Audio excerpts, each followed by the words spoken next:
music? Oh, my God. I do think we are live. Hey, it's the DownbeachBUZZ Real Estate Webcast, the podcast. Actually, it's just everything news and information, a lot of real estate for Ventnor, Margate, Longport, Lower Chelsea, even Brigantine. It's the DownbeachBUZZ Webcast, the podcast, May 9, 2024. And we got Sherry Lilienfeld from eXp Realty. Hi, Sherry. And the always amazing Paul Skolich from Guaranteed Rate, the master of mortgages. And you can find him at rate.com. Also sponsored today by Energy SSI. These guys are the shiznit. Can we say that? I think we can. They're now serving Ventnor, Margate, and Longport, the most trusted Energy SSI, home heating, air conditioning, pool heaters, water heaters. They got a $79 deal, a preseason tune-up deal. You got to check them out. Go to energyssi.com. And my favorite place, this is where I learn all the tricks of dinking and banging and lobbing, Pickle Juice. And that's well, we love this place. Court rentals, open play, a lot of great leagues and tournaments coming up. They have clinics, great coaches, Pickle Juice, right there at the all-new Ventnor Plaza. What an amazing place, Ventnor Plaza, right there on Wellington Avenue. Go to picklejuiceusa.com. And Down Beach Digital, that's us, online advertising, custom websites. We're the best for PR and marketing, even that old-school email marketing, search and social media. Go to Down Beach Digital at downbeachbuzz.com. Sherry, hey, Paul, Sherry's very excited. I gave her a little homework, and it's not homework. It's just great research. But we're trying to figure out some trends. How do we know what's really going on in the marketplace? In the future, we take a look at permits and things, how many shovels are in the ground. Sherry Lilienfeld of eXp, let's take a look at the Margate residential numbers. Explain why we're looking at these numbers. Okay, but I do also want you to know I did request through the city of Margate, through Oprah request for the number of demolition permits and then also new construction permits. So we'll have that in another time, just haven't received it yet. But yeah, I thought the Margate numbers were really, really interesting. I did look at residential and condos. So there's 46 properties listed. And again, you guys know the story. 2.9 million is the average price. What I thought was so interesting was it's 48% of these are new construction. And I've been saying that, like, that's why average price is so high, but I finally did do the counting. So 22 out of the 46. But what's also really interesting is of the properties listed, 24% of them had price reductions since they're on the MLS. And keep in mind, some listing agents don't actually do the price reductions. What they do is they withdraw the listing and then relist it at the new price. No, come on, they don't do that, do they? Yeah. There's no way. That's conspiracy theory stuff. It's interesting because there was a property I was looking at, and I was like, why was this withdrawn so many times? Literally within 6 weeks and a month, it was withdrawn and relisted, Yeah, so it does happen. I will say it does happen. But yeah, quite a lot of price reduction. So I was on the phone today with a client, and he was like, what's the market doing? And I was like, funny you ask. I happen to be looking at the numbers, but I always say, like, we have inventory, but it's not matching up with the buyers, right? If the average price is 2.9 million, but the buyers out there are in the 1.5 million, there's not a lot of inventory for them. So real quick, let me summarize real quick as a wannabe real estate guy. So approximately 50% of the houses currently on the market in the MLS right now, 50% of those homes are new construction. When's the last time you saw something like that? I don't think that's a good thing. Certainly not a good thing if you don't have $3 million to spend on a vacation home, and it does put a lot of people out of the market who wanted to get in. You also tasked me with looking at Margate condos. So this actually surprised me too. I was expecting more condos to show up. And keep in mind, condos doesn't just mean like in the big condo buildings. Properties are considered condos if they're like in a 4-unit building and the owner condoed them. And there were quite a few of those. Some of these that's bringing this price up, they're condos. They're the ones over the retail space on Ventnor Avenue. That's the new construction. That's why I put it 9412. That was what used to be the lot at Johnny's. Remember? And then and are they still available, those 2 units? Yes, and interesting, I was checking the price changes on those. They started at about like 2 million. They're down to a little bit over 1.5 million. Ruh-roh. Ruh-roh. Yeah. Wow. So 2 had the price reductions. Guess which 2 those were? But yeah, so that's what's going on with the condos. So they're new construction. What? Oh, go ahead. I wanted to get Paul Scolage of rate.com. What are your thoughts on this slide here, Paul?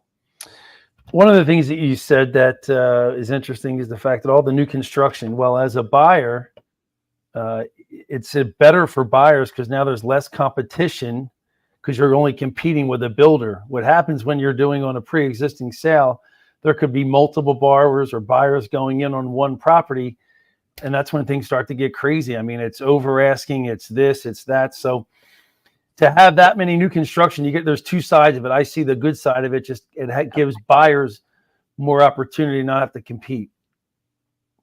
Yeah. I mean, the other thing to keep in mind too, when you buy a new construction, even though the MLS is saying a certain price, there's all these upgrades that happen. I was actually just yesterday talking to my buyer of the property at 105 Franklin, and we were kind of talking about pricing and upgrades. She goes, yeah, when all said and done, I'm probably going to end up paying X. I'm not going to say that yet what it is because, yeah, she's customizing it and there's a lot of upgrades. So you also can't really tell what the end price really is from the MLS on the new construction because of the agreements with the builders. Mm-hmm. And want to go to Ventnor now, or are we done that previous slide?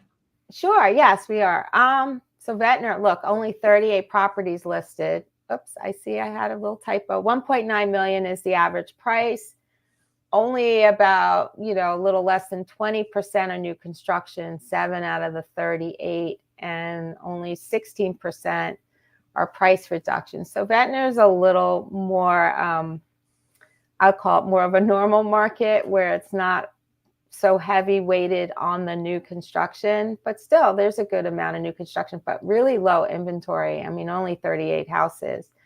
And then, but so many more Ventnor condos at a more average price. I mean, 23 condos versus the 9 in Margate, but not a new construction. These are mostly in the buildings, but look at the price reduction.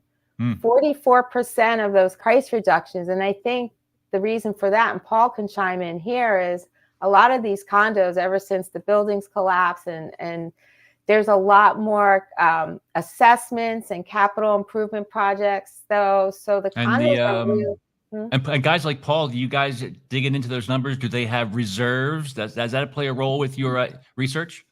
It's a major problem that I don't know the statistical number, but I'm going to just take a guess. Probably 25% of all condos are what's considered non-warrantable because they haven't kept up with the deferred maintenance.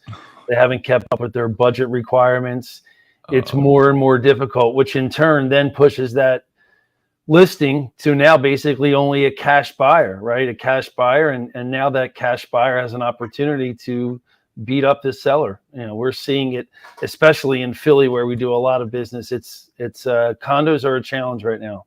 So just to recap, you're saying your educated guess is that 25% of condo sales are non-warrantable because they don't have proper maintenance reserves in their bank. I'm just taking, it's not just reserves. I'm taking a guess, but it could, I believe it's probably higher than that. It's not so much reserves. It's the bigger thing is the deferred maintenance. We've talked before about this when that condo fell in Florida, I think it was Miami. And ever since that, everything is tightened up in making sure that these buildings are in proper shape. All right. So Sherry, I'm sorry, Sherry, I was going to focus on Paul, but just in case, you seem like you're all juiced up. What do you got to say? She's all wound up today. I know. It was my morning step class. I'm sorry. Vey.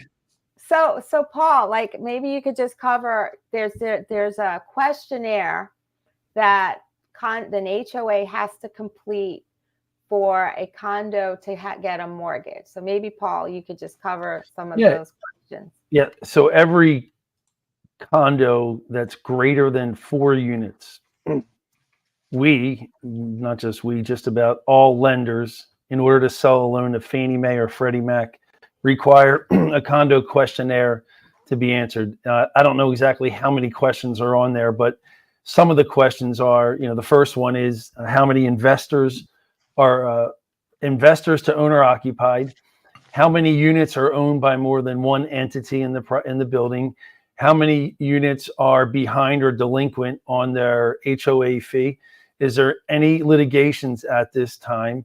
So these are some of the questions that are there, and budget is a big thing. How much money is in the reserve budget? Most condos require, most investors, Fannie Mae and Freddie Mac, require a minimum of at least 10% of the overall reserve budget. So there's some of the questions that are on there, but the deferred maintenance is the major thing that we see today. But the big thing is also, like, they want to know what percentage, like you said, are owned by one single owner. Like, that could be a problem, as you can imagine, right? If you have one entity that owns, yeah, I'm sorry to cut you off. If you have one entity that owns more than 10%, you have a problem. And also, if there's a high amount of investors versus people that are living there or using it, because investors, they'll write it off, they'll walk away if there's a problem. They won't stick it out. In 2008, when we hit the crisis, I believe the statistical numbers, over 50% of people that walked away from their houses were condo owners. Wow. That's crazy. So we're doing the Down Beach Buzz podcast, webcast, real estate, news, information for May 9, 2024 with Sherry Lilienfeld of eXp Realty. And now Paul Scollage of Guaranteed Rate. You can find him at rate.com. He even has an office over there in beautiful Brigantine Beach. So Paul, let's, as we always do, what can you do for someone with excellent credit with a 30-year fixed mortgage? What do you say, Paul?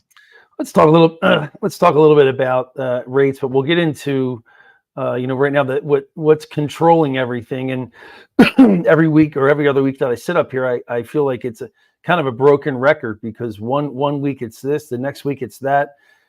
There's zero consistency. So right now, the Fed has started. They talked in the beginning of the year about having 3 rate cuts. All of those rate cuts have been put on hold. However, in the Fed notes on May 1st, they put away, or they got rid of the idea that there would be any rate hikes, which in turn finally settled things down some. However, there's still no talk about when the 3 cuts will happen, right? I believe that we will probably see 1 cut this year, potentially 2, sometime in the September, October timeframe. So, I think that there is hope. There's definitely an opportunity where rates do improve. I think we hit our high point, just a month ago or 2 months ago, we were in the 8s, right? We were in the 8%. Right now on a 30-year fixed mortgage with good credit, you're somewhere between 6.875 and 7%. There's other alternatives that we can look at. You can look at ARMs, which are adjustable rate mortgages. They come with different terms, meaning there's a 3-year ARM, there's a 5-year ARM, and then there's a 7-year ARM. And what that means is the interest rate is fixed for 3 years, 5 years, 7 years, but it's amortized over 30 years, right? So what the thought process there is, people are going to get into these ARM products, and they're going to refinance out of it, when rates are projected in sometime in 25, early 26, that we should definitely see a 5 in front of a rate. So I think there's definitely light at the end of the tunnel. One of the other things I wanted to briefly talk about was finding ways for your buyers to win in this market, right? It's so competitive, not only at the beach, but in the surrounding areas, where buyers are going up against multiple offers, right? And what we're seeing a lot of right now is borrowers are going in, waiving all contingencies, even going in with a cash offer and showing that they have the ability to pay cash on paper. However, you can put an addendum in the agreement of sale that the buyer has the ability to get an appraisal for informational purposes only. Now that gives them the ability to get a mortgage. So, hey, Paul, real quick, what does contingency mean? So contingent means basically when you're getting a mortgage, there's what's called a mortgage contingency, meaning the buyer is subject to having his finance approved by the lender in order to get his actual mortgage. Well, by you waiving that, what it does is it puts that buyer's deposit at risk. So you have a buyer that's going in on a $500,000 house, and he puts down a $50,000 deposit, right, which is high, and he's waiving all of his contingency, home inspection, appraisal, mortgage. Now he's a very strong buyer saying that, listen, I know I can get a mortgage, right? I have no problem waiving everything. Worst case scenario, you lose that large deposit, or he comes to the table with cash. One of the only things that will prevent anyone from getting a mortgage that I pre-approve would be the loss of job, right? Whether it's if it's a husband and wife or a couple or a single entity, if that job is lost, is really the only way that borrower will lose out on getting approved for a mortgage. Okay. Share any thoughts on what Paul just said before we go to the next slide? I do have a thought. Okay. I know it's competitive. I would never recommend someone waive a home inspection contingency.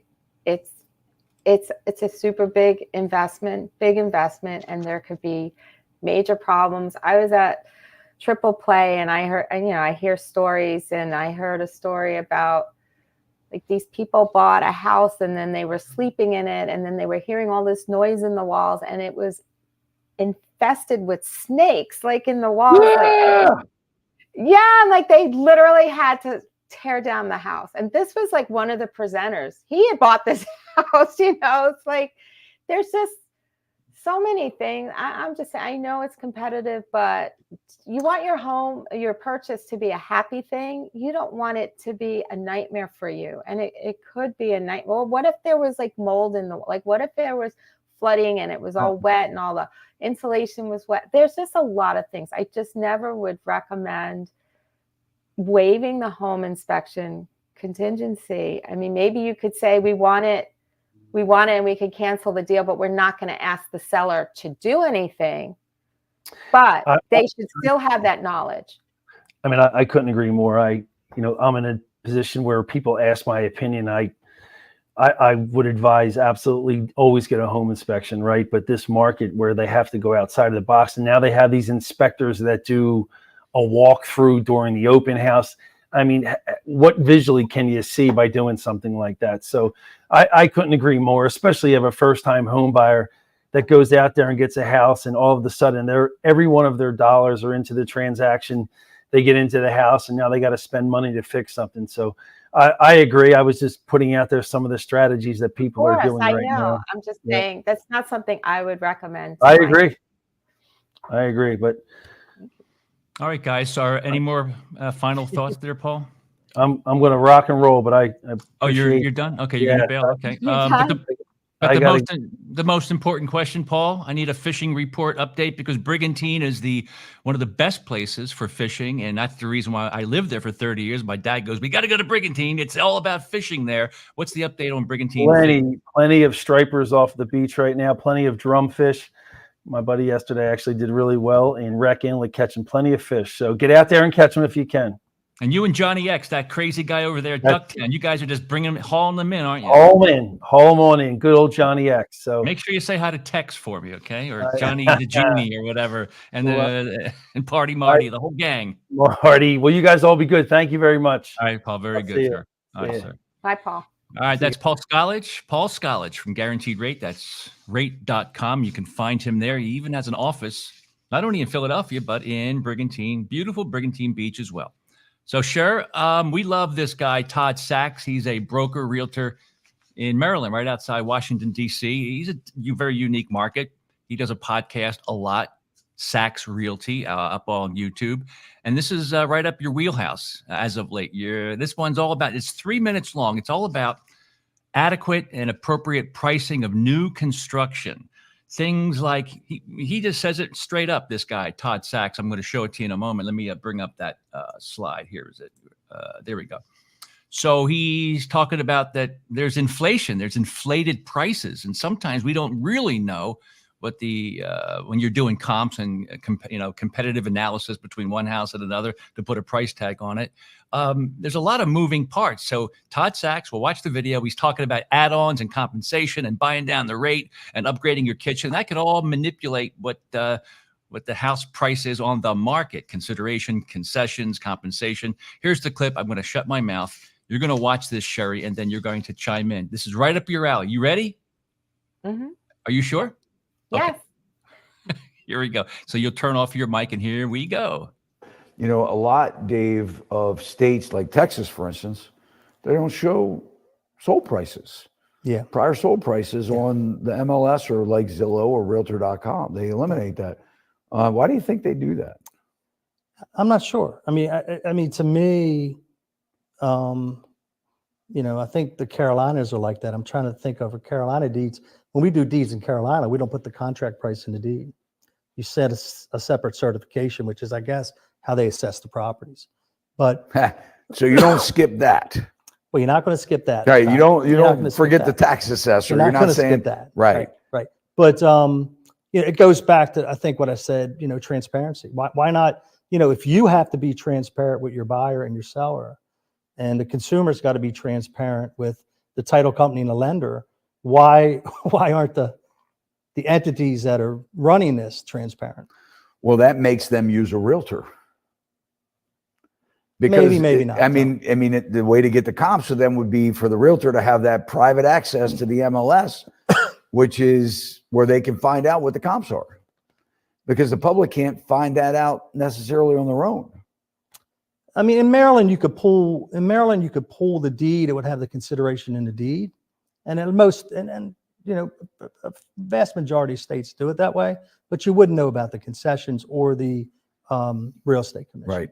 And I think that's a big thing with the contribution. So we've seen over the course, and I know when you're looking at a deal, you're looking at the contract, you're seeing a contract price, and you do end up seeing the contributions if there's cash that was provided by the seller to the buyer for closing costs, things like that. You see that. Right. But you're not really involved in the negotiation process of it. That all happens before it hits your desk. But what we have seen, which a lot of people don't realize, that keeps the prices inflated, especially on the new home sales, is that these add-ons the builders are giving away, because the builder can't really drop the price. It really upsets the apple cart with the ones that are under contract for the higher price for the exact same inventory, or the ones that just bought and closed in the last 6 months. It crushes them when they drop their price. But they're in a position where they're like, I got to get rid of this inventory, and they want to liquidate it. So what they do is they end up buying down a rate at $50,000. It ends up costing them, but it never shows up because they use their own mortgage company, their own builder-owned mortgage company, and they eat it on that side to keep the other costs inflated. That really doesn't upset the government too much because they're getting paid their property taxes on the higher amount. Sure. Right? So when we're attacking an industry such as the realtors themselves, the public doesn't see this other shenanigans that goes on. I couldn't agree more. And I think, I always find it ironic, that President Biden in his State of the Union speech in January singled out our industry as charging too much. It's almost laughable. There you go. That's an interesting 3 minutes of video about the pricing of homes and some of the wiggle room that you might see, because sometimes as consumers, we don't know the concessions, the buy downs. Sherry Lilienfeld of EXP, your thoughts on that video? So it's so funny that you're playing this. I didn't know you were playing it because when I was talking earlier about the pricing and new construction, I said, you go under contract and that goes in the MLS as a price, but you don't know any kind of additions that are done, any type of deals that are done on the side outside of that MLS price. That happens between the builder and the buyer. And yeah, there's a lot that can go on. I do really feel, though, a lot of what they're talking about is a developer in a in a development when there's a lot of houses, and there's a whole strategy with what do you price the first one, because that sets the precedent for the next one and the next one. And then what he's saying is, okay, now you're at the end of your building, your development. Most of the homes are sold or under contract. What do you do with the last ones when the market's changing? You don't want to upset the people under contract, yet you want to get rid of your inventory. So yeah, and the whole thing about transparency, right? The realtors are getting all this scrutiny about our fees and how we charge and stuff, but the builders aren't being held accountable to the same standard in these developments. And it's funny, he was talking about Texas. I was trying to comp out a commercial property for one of my colleagues in Texas, and I was even going into the tax records, and it would say undisclosed, like it wasn't even listed in the tax records what the price was. It was really odd. And he's saying that I guess Texas has their own rules and every state's different too. So if you go into tax records in New Jersey, you're going to see the sale price, because obviously that's how our state gets its transfer taxes and all that information. So we do disclose it to the state, and they do see the contract and the sale price, and that goes through the title company. But every state's different also. So what are your thoughts? What are your thoughts? I think that when you talk about comps, people can go to Zillow and just take a look at numbers, but getting in the house, talking to the realtor, the listing agent, your experience on that block and what you think might happen to that block, because it might be zoned for short-term rentals or something. Those are all things that can't be found in a piece of data. And as you and I talk a lot about, we always talk about the number. All I care about is what's registered at the county level. What was the actual price of that home? And then were there givebacks, concessions, and contributions? All that stuff should be on the public record, Sherry? I think so, because that goes into the cost basis of a home. You're going to put $200,000 of upgrades in the home. Technically, it should be in the cost basis. And people don't want to get taxed on that, right? No, because the tax assessor really wants to know that. They do. Sure. All I'm saying is they've attacked the mortgage guys, the interest rate. They're always jacking that up. They attack the realtors, but there's so many leaking holes in this ship all over the place that, instead of just blaming it on realtors and mortgage guys, there's a lot of other leakage out there that have adversely affected the real estate market. Yes. And I do want to say something about Zillow and those values and having a realtor. Mm-hmm. So Zillow uses an algorithm, and they look at things like number of bedrooms, number of baths, lot size, and size of a home. They look at some basic criteria like that. If you're talking about a property at the Jersey Shore or any shore area, the closer you are to the beach, the higher value that land is. But Zillow doesn't know that. Zillow looks at a radius of homes around the house that it's giving the Zestimate for. So big discrepancy on that value because of that. It doesn't take into account that. And of course, yes, the other thing is it doesn't take into account the condition of the home, things like that. Also, Zillow's probably better with in a development, right? You have a house in a development and it's looking for comps in a development because it's doing a radius. It's not doing that. We don't have a development here except for Interlude, maybe, right? But you can't use an algorithm and put in all those factors and get an accurate number, which is why, yes, you need a realtor saying, look, you're close to the beach. Or let's say it's a house on Jerome Avenue, which is a major, there's a lot of traffic on that street, or Ventnor Avenue.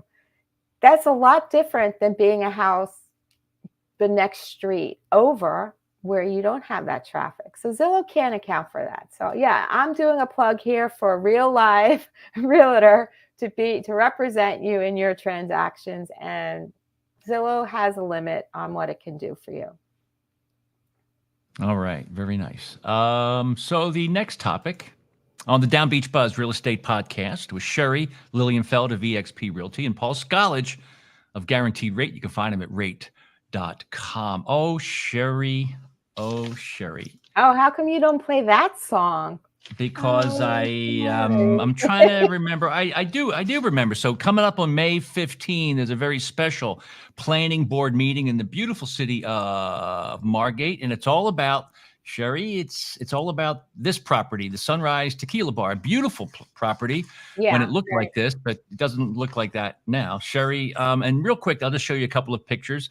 An awesome wine and tequila bar. Tony Baloney's had a store right there. Those were all renderings, and what we're looking at now is the way it used to look. And there was apartments up top, as you can see up here, 2 apartments. They're all gone. They're vamoose. And then all of a sudden, just a few weeks ago, we see this. But let's have Sherry describe what's happening. It's a big special planning board meeting, May 15, coming up. Sherry, real quick, just give us the overview of why is there a special planning board meeting for this property? So first of all, you can go back to the rendering. It's very nice rendering. When the meeting came up about the rendering, it was approved for certain things. This property, so what the idea was, they were building the second floor over the first floor that existed. The first floor was literally on the property line. So if you went to the back of it, which you can't with your picture, it butts up against the house next to it. One of the main things that came up in the original planning board meeting was like, well, in addition to parking, there's no parking for this place, but there's no parking for anything in Margate, was the trash. There's a trash issue. There's a trash issue when it was one level. So you have theoretically half the people you're going to have now. So the owners stated that, yes, they realized it was an issue. They talked to their contractor, their trash contractor. They're going to come more often. There's a lot of things. So what happened is when they started building this, they realized the walls in the existing structure weren't structurally sound for what's going on top of it. So all the walls started coming down.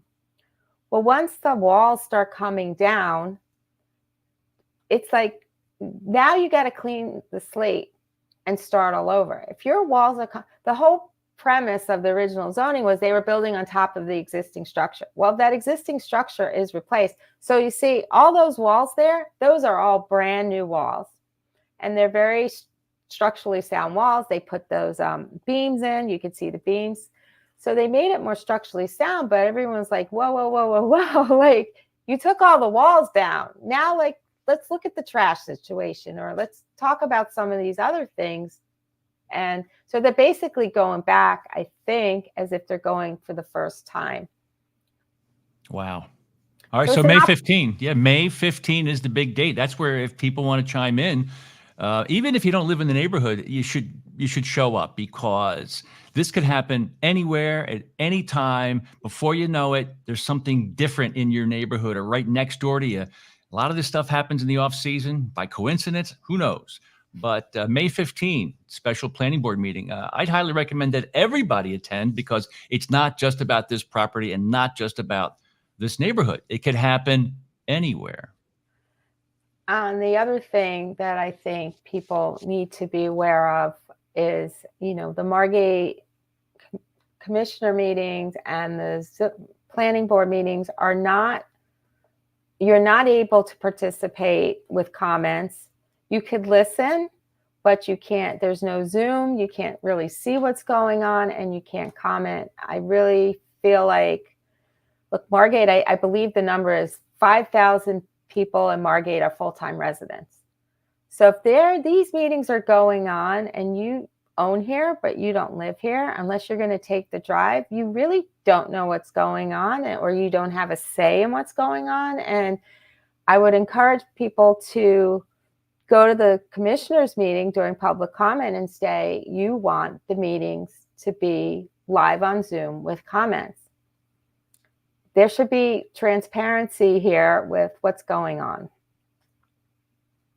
And I sent you a link to Down Beach Buzz earlier today, share about this headline. New Jersey politicians They actually want less transparency. They want to restrict OPRA, the Open Public Records Act. You responded to me, but I couldn't read it on the air because it was not safe for work how you responded. I did. I don't even remember. I think you were disappointed by this, that they're actually trying to restrict OPRA requests. So, yeah, and I'm sorry, I didn't have an opportunity to read this yet, but that is just you're right. I mean, it's funny. We were just talking about transparency and being able to comment. Now we can't even ask for information, public information. It's just ridiculous. Why is it they're putting more and more layers on you as a resident, property owner, or whoever having this information? Why? That's the question. Why? You don't want people to know you don't want people to see how the sausage is made, because sometimes these discussions about whacking up the money for this project, that project, it's kind of squeamish because they're not probably getting the best and the highest or lowest bid. Who knows? But they much rather do this stuff kind of, behind the scenes, because why have people sticking their nose in these things? That's my guess. I don't know. Okay. And I agree with you. There should be transparency, which is why, again, people need to show up and say they want live Zoom meetings.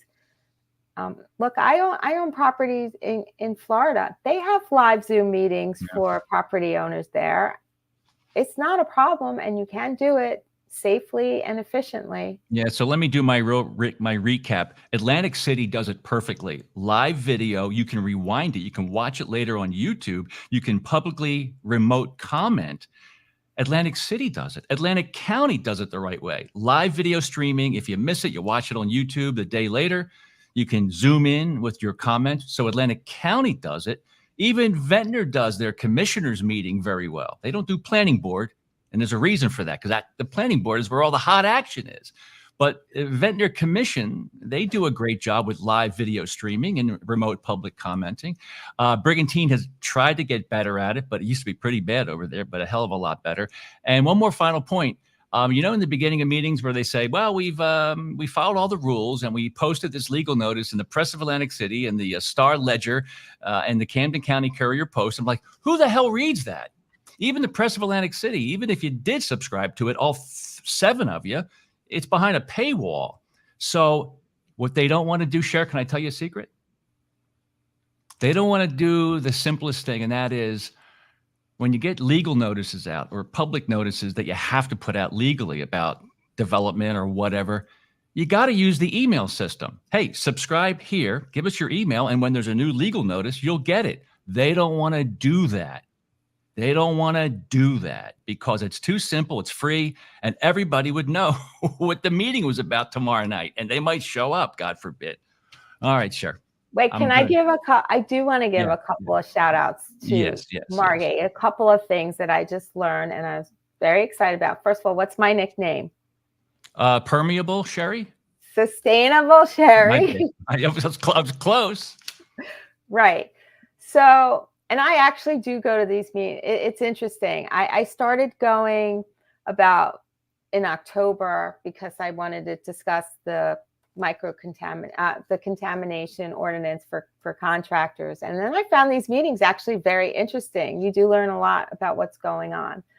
So the last 3 meetings, and not exact, the last 3 times I was there, I addressed the board. This was at their workshop meeting, and it actually went to the city engineer. And there was a number of capital improvement projects to some of our spaces, like municipal buildings, the schools. And I get up and I'm always like, Miss Sustainable Sherry. And I said, what type of, I love that name. I like it too. SS. What type of green infrastructure planning are you doing when you're redoing the space? Things like there's something called pervious asphalt. And what does that mean? Explain what pervious asphalt, pervious bricks, all that. What does that mean? So right now, when you have an asphalt surface, there's water can't penetrate it. You get all this runoff. And we have a problem on the island with drainage and flooding and just everyone building these homes, and there's no place for the water to go. So my point to the commissioners and the city engineer was, please, when you look at redoing these capital projects, look at what's called green infrastructure, looking at putting impervious asphalt. There's things called rain gardens. There's special gardens that are designed for drainage. There's something called green roofs. Some cities take rainwater and recycle it and use it for irrigation. There's different things you can do. So I always get the, nod. Okay, thank you, Sherry. Yes. Thank you, Sherry. Anyway, I actually spoke with Ed Dennis. And who is Ed? He's the city engineer. He's the he gives the update on all the city projects like dredging and, all the various things.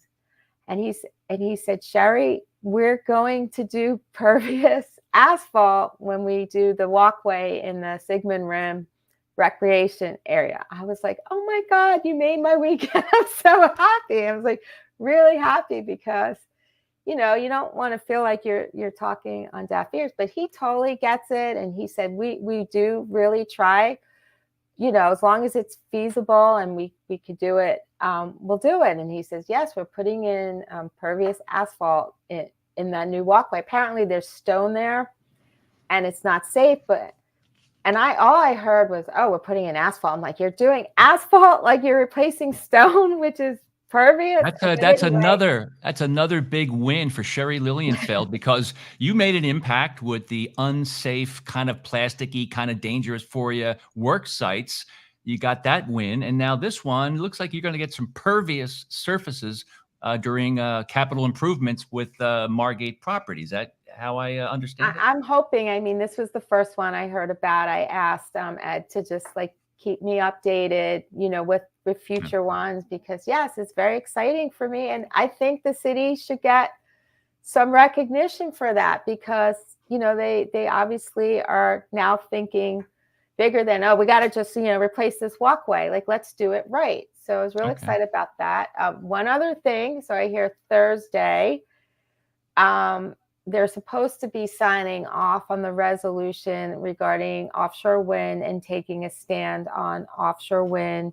Brigantine Mayor Sierra took a very strong position. All the councilmen that they are against offshore wind. They did an 8-page resolution. The first 6 pages are all the reasons and the published data about why it's bad for the area and the economy and tourism and the fishermen and the environment. Yes, offshore wind is bad for the environment. I'm not going to get into that now, but they've been going around to all the municipalities.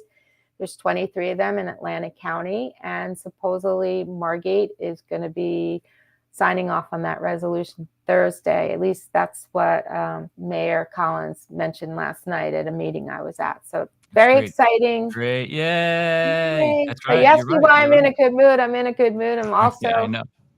Also this weekend is Mother's Day. Yes, indeed. Happy Mother's Day, all. Well, yeah, and anyone who's a mom or a mother figure or a mentor, happy Mother's Day. It's a great day to show your appreciation to that special. That's right. Person. And you have 4 kids. 4. Actually, no, I'm sorry. No, I think you have 5. No, that's 6 because you have to count Tilly and you have to count Zach, your husband. That's 6 right there. Right? Yeah, so, I take care of a lot of entities. And maybe me, I'm sort of a kid that always comes over and bothers you. So I'm a childlike figure in your life a little bit, I think. So. Well, you like to send me articles. Read this. Did you read this yet? Did you read it? You don't read the Downbeach. I'm like, yes, I do. I love real estate so much, but there's no way I want to be a realtor because I know how tough it is. So that's my story, and I'm sticking to it. So as we come to a close here, don't forget, go to DownbeachBUZZ.com, get on our newsletter. This is all the information you need right here. Just pop your email address in here. You'll see some of our supporters, some of our advertisers. You'll see that Hard Rock has some great shows coming up. Miranda Lambert.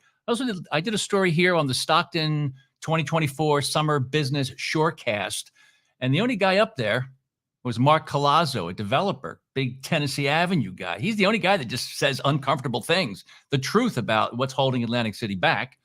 We have some great sponsors like the Candy Lab and Gilchrist Memorial Day celebration coming up. And this is the final story because we love Mayor Sarah and we love Mayor Landgraf, one of Brigantine, the other one from Ventnor. And they do some really great things, but on occasion we have some disagreements. And I think where the big disagreement is, at least for me, is the short-term rental issue. They seem to be, they're open to having short-term rentals pretty much anywhere, in my estimation, whereas other short towns are saying, whoa, 7-night minimum. There's a lot of positive with the short-term rental thing, but the negatives, you kind of destroyed long-term year-round residential and people who have these small businesses. They can't find employees. Let me just show a video on the DownbeachBUZZ real estate webcast. Go to DownbeachBUZZ.com, go to the story. And this is Mayor Landgraf back in October 26, 2023. He's talking about spot zoning. And Lance Landgraf is a great city planner and a zoning guy. He's really good. He writes a lot of these amendments and ordinances. Very smart guy. Doesn't mean you always love what he's saying, but you know he's a smart cookie.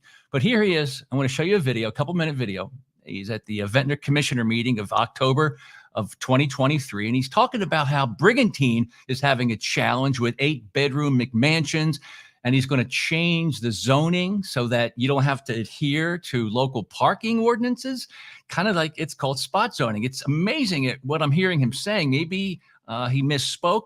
Let's watch it real quick, and you'll see that I keep on harping on that topic. There's so much housing inventory taken off the market into short-term rentals, and people like Sherry Lilienfeld, well, they should be transacting some of that inventory. So let's play that video. The Memorial Day weekend, I'd say busiest and kind of most dangerous times. And there was 12 arrests, DWIs, alcohol-related disturbances, fights, noise complaints. And so what do you attribute that to? What's the? I can tell you, I think, be honest with you, I think it's the short-term rentals. I think the college crowd is over that Memorial Day weekend. We had 18 motor vehicle crashes. 3 resulted in DWI arrests of persons that were under the age of 25. And look, Brigantine is really having a problem with it. They've got a whole core of their community that homes were built for short-term rentals where they have 8 bedrooms in them. It's problematic. They just introduced, I think they just adopted an ordinance that will significantly pull that back. They're going to do a cost per, I think $25 per bedroom fee, because they're going to have to hire people to get in there and do that. They estimated their costs in the $500,000 range to manage the short-term rentals over there. They're leaning towards an ordinance that would designate them as commercial uses, right, and then create the locations in the city that they would be conditionally approved to operate under. Correct. Yeah. And then that way you can change the parking demand. The 2 of the biggest issues is noise and overcrowding. And then the third one is parking. So the problem, if the home is designated as residential, you're under the residential site improvement standards state passed. The maximum number of parking spaces you can require for a house is 3, no matter how many bedrooms. That's now not a residential property. That's a short-term rental, commercial use. You can set your own parking standards. It's not a residence. So if we get to that point, because I'm going to be working with Vince Sarah and their team over there to write that ordinance for the planning board. They used a lot of our stuff in their ordinance. And then we're going to probably use some of their stuff if we need to. It's open communication. So that information is helpful. They issued several violations. Good. Which was more in their purview than mine. So that's how to manage it. I mean, and you can't manage it unless you can measure it. So we have this kind of data. It kind of puts us in a point where is it a problem? It feels like a problem because some people have the quality of life in their block might be impacted, but it's in perspective. It's not as huge a problem as we might think. It's a problem, but I don't really feel like it's a problem. Holy moly, that's Tim Kriebel, the public safety guy. Holy jeez. Feels like a problem, but is it a problem? Yeah, that's interesting. Whoa. Facts don't care about your feelings. You've heard that phrase before, but I couldn't believe he said that. Anyway, he's a good guy, but he's way off. He designs awesome kitchens. He's a great kitchen designer. But outside of that, I'll reserve judgment. Anyway, so The memorial. the thing that jumps out at this video where Lance is literally saying, if that's a McMansion and that's a short-term rental property, and we know that, and they're operating a commercial business in the middle of a residential zone, we're going to just change the zoning for that property, and then we don't have to adhere to parking requirements. Lance Landgraf, the mayor of Ventnor, literally said that. Did I misunderstand? Listen, I love these two guys, Mr. Sarah and Mr. Landgraf, but some of the stuff they say is knocks me over because I like keeping an eye on short-term rental, that whole industry, Cher. I know you are obsessed with this short-term rental. You sit and watch videos about short-term rental. I want you to have more inventory to sell. I mean, you see my ulterior motive. That's 1,000 units that you can't transact. So it's all about you, Cher, as you know. Yeah. Well, I just want to say though, this parking on the island, Ventnor, Margate, like we don't have parking lots. Like at least when you go to Ocean City, there's like public parking lots. I don't know how they're ever going to resolve this. I don't know where parking's going to go. No, Cher, I want you to focus on the spot zoning thing, where he literally says if we designate conditionally that property as a commercial thing, an Airbnb, we don't have to follow the one parking space per bedroom deal. Doesn't that make you go, what did he just say? Yeah, but doesn't commercial have parking requirements or no? He's claiming that that's not the case. You can set your own the point is he's so good at writing these amendments and ordinances that he really writes the rules. He really does. I wonder if he owns a McMansion and rents it out. I mean, I don't know. And just to let you know, with all due respect, Brigantine has first off, Atlantic City has the least rules. There is no rules. It's the Wild Wild West. There's 1,500 at least short-term rentals in Atlantic City, most of them in the tourism district. And you know who keeps an eye in charge of the tourism district? That's our good friend Lance Landgraf of the CRDA. I love this guy. Plus, he also provides input on the planning board for the city of Brigantine. So I believe he's the most influential, most powerful guy real estate-wise here in this region. I really believe that. He's done a lot of great work, a lot of great success. But every so often, he does some whoppers of just bad decisions.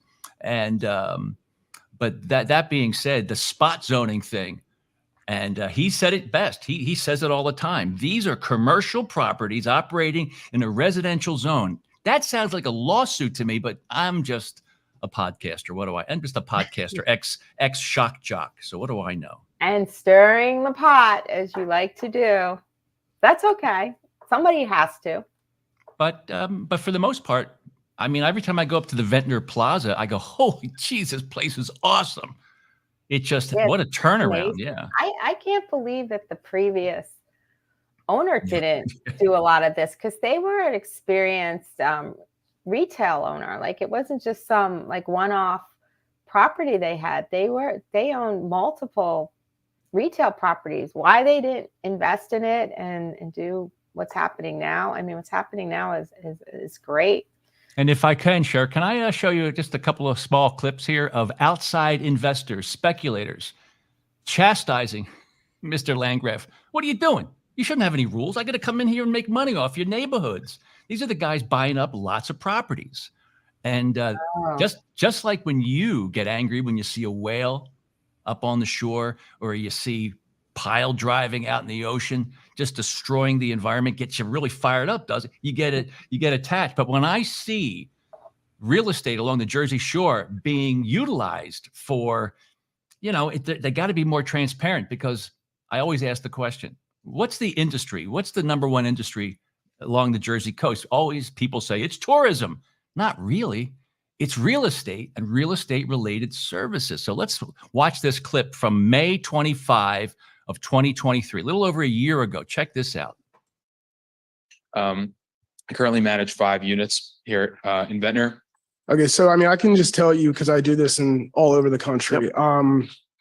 if you take a 3-bedroom, if you limit it to 5 nights, you're basically cutting out short-term rentals here in the off season. These are businesses and they've got to be licensed. My company, we have about 28, 29 rentals across the shore. My average stay is 4.2 nights. Looking at as a business, I think this ordinance is negatively impacting the actual business owners who are running and want to be a good standing member of their street, of their community, of the town here. And I don't think it actually addresses the problem of the party houses. I think it unfairly hurts the business owners. Everyone has to understand, you guys are operating businesses in a residential neighborhood. Hallelujah. So people live there. They live there year round. They may come here for the summer, and then they have to live next to a property that's being rented out every other day, with people coming home 2, 3 o'clock in the morning, taking up all the parking spaces, and then turning over again after a couple of days. So we have to balance up. Okay. What we're trying to do is find a way to make it fair to both sides. Yeah, but you don't have to make it fair to outside speculators that are messing with your market, chasing away long-term, year-round renters. Families can't afford to live in these towns. Even the former mayor of Ventnor couldn't afford to stay in Ventnor after her divorce because she couldn't find a place to live. She had to leave, had to step down early. I'm telling you, this issue of short-term rentals and the manipulation of the pricing of these Jersey Shore homes, tread carefully, everybody. And of course, Sherry is a part of the Ocean City Board of Realtors, and she knows that the Ocean City Board of Realtors have recommended to any type of a buyer agent sitting down and signing a contract with their buyer, hey, listen, it's up to you to keep an eye and keep up on these offshore wind turbine things. Don't come after me in the future trying to sue me like I didn't warn you about these offshore wind things. Is that correct, Miss Sherry Lilienfeld, a.k.a. Sustainable Sherry? Yes, that is correct. Yeah, I like I said, they have their own board, Ocean City Board of Realtors. They have their own contracts, different than the ones for the state, because they're more geared to our market of shore community, short-term rentals, and the fact that we're buying these properties for the view and for what the shore brings to us. So yeah. Anyway, and real quick update. Give me so there is disclosure in the buyer's contract with Ocean City where they say it's up to you as the buyer to keep an eye on the offshore wind thing, right? So that's a fact, right? Not that keep an eye on it. You need to be aware that this is a distinct possibility that this is what's going to happen. So with that in mind, that makes a lot of sense. It protects you, it protects the buyer, correct? And it protects the seller. It protects everybody. So it's a smart idea. When are we going to get to the point where that same type of disclosure in reference to short-term rentals? Hey, by the way, you're moving into a gorgeous beachfront neighborhood, zone residential. You're going to spend $2.5 million in Brigantine or Ventnor, but we really can't tell you whether or not your neighbors are going to be commercially okayed for Saturday night parties and short-term rentals. When do you think that's finally going to be put into buyer agreements? Well, I could put it in a buyer's agreement right now. It's up to the realtor to state that. Now, whether it's going to be official, like as an official part of the contract, that's a good point. Would you recommend it to your colleagues and friends and neighbors and family to keep an eye on it? The house? Oh, to keep it. So should people keep an eye on going into a neighborhood and say, hey, do you really think there might be a chance that I might be next to a short-term rental? Yeah. So, and what I say is it is a possibility. The rules are changing. I don't know where they're going to land. Obviously, there was a lot of discussion about it, right? We're still not really sure what the rules are going to be. And then you got the spot zoning. So I have one basic rule. It's called disclose, disclose, disclose, right? If you know something, disclose it. Comes into play also when there's a problem with the house, or like, let's say you had a leak, but you fixed it. Just disclose it. You fixed it, right? So it's the same thing, because it will come back to you.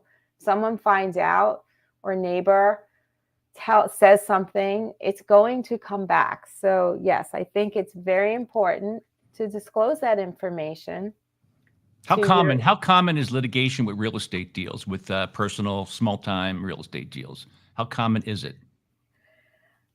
Well, this whole big NAR lawsuit started with one disgruntled seller, and I forget where, Minneapolis or someplace. Like, well, people are very litigious. They like to sue. They like to sue, and a lot of people, unfortunately, don't take responsibility for their decisions, so they like to blame someone else. So you just got to cover yourself and say, "I told you. We discussed this." All right. Yeah. All right. Disclose. Disclose. All right, Sherry. I'm It a is call. what a great 60 minutes of live podcasting here at DownbeachBUZZ.com. Sherry Lilienfeld of eXp Realty. And how can people can find you at realtysherry@gmail.com. And Paul Scollage, also a great sponsor. Go to rate.com if you need any information about financials and borrowing and all that kind of stuff. Is that about it, Sherry? Did we cover it? What a great show, Sherry. Congratulations on another big win for your sustainable efforts. Oh, thank you. And again, happy Mother's Day to everyone who is a mother or for, a mother or a mother figure in someone's life. Very good. You're right. All right, guys, we'll talk to you soon. Go to downbeachbuzz.com. Bye. I got to turn this off.